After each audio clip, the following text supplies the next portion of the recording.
12 तारीख 12/4/2026 मसीह अब मयूरभंज जिला रासगोविंदपुर ब्लॉक रे काकबंद मेनते मिटंग आश्रम स्कूल में कन्या आश्रम आश्रम स्कूल रे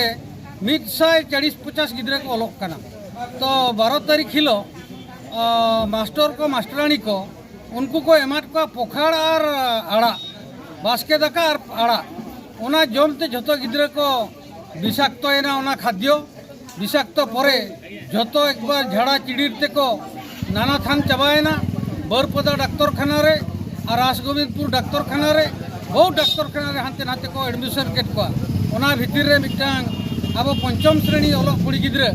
रूपाली बेसरा उनी तो बोंगा तलायना माने पंचम श्रेणी अलग कनाय अबिन ओडे खन बुझाबिन आजा भविष्य तिनंग झेल लंबा मेना पंचम श्रेणी रे आजा जीवन चलावेना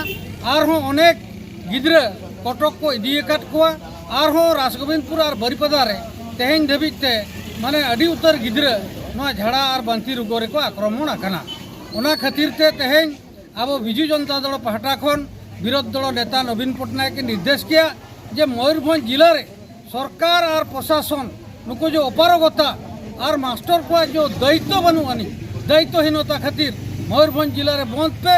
नुको आदिवासी हर चलकार न्याय को नामा सेटा 6 टाड़ांग खन आयुब 6 टाड़ांग 12 घंटा बंद हुई मयूरभंज सारा माजी परगाना को जतो हर को नवारे नवा जेहेतु अब आदिवासी कथा उड़ावा करा नित सारा ओडिसा रे आदिवासी अडिगान विपद रे मेना आकात अपन अपन ब्लॉक रे जतो के को खबर को नामकार सहयोग बना